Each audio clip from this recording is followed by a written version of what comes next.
রাজস্থান ভারতের একটি মরুময় রাজ্য, যেখানে প্রাকৃতিক সম্পদ সীমিত এবং পরিবেশগত ভারসাম্য বজায় রাখা একটি বড় চ্যালেঞ্জ। তবে এই রাজ্যের পিপলান্ত্রী গ্রাম একটি ব্যতিক্রমী দৃষ্টান্ত স্থাপন করেছে। গ্রামটিতে কন্যা সন্তানের জন্ম উদযাপনের জন্য রোপণ করা হয় 111টি গাছ।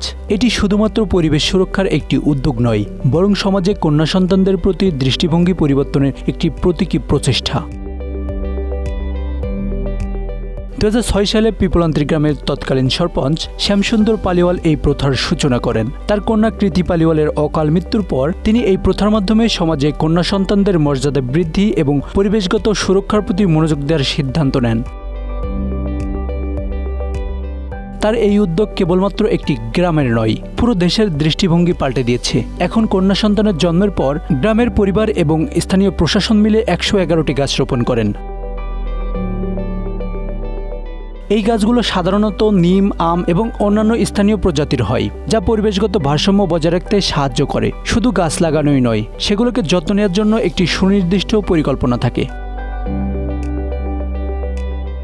পরিবারটি একটি এফিডেভিটে স্বাক্ষর করেন, যাতে তারা প্রতিশ্রুতি দেয় যে তাদের কন্যা সন্তানের শিক্ষার জন্য সঞ্চয় করবে এবং তার অপ্রাপ্তবয়স্ক বয়সে বিয়ে দিবে না।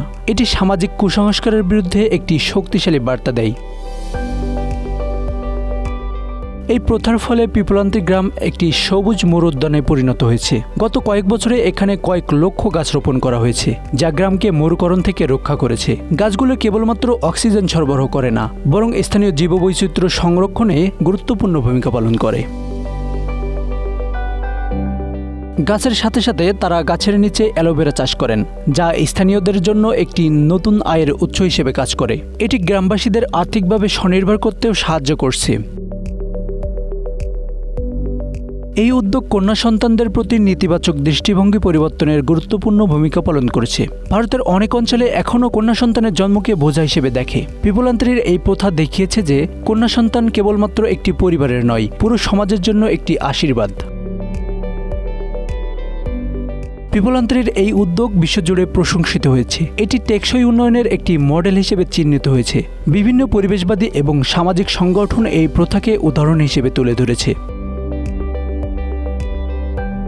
যদিও এই উদ্যোগ অত্যন্ত প্রশংসনীয়, তবে এটি রক্ষণাবেক্ষণের জন্য অনেক পরিশ্রম ও সম্পদের প্রয়োজন। গাছের যত্ন নেওয়া এবং স্থানীয় মানুষদের এই কাজে অংশগ্রহণ নিশ্চিত করাও একটি বড় চ্যালেঞ্জ। তবে গ্রামের মানুষদের ঐক্যবদ্ধ প্রচেষ্টার মাধ্যমে এই উদ্যোগ সফলভাবে এগিয়ে চলেছে। Ashanur Rahman Mithu, Bangla affairs, news desk.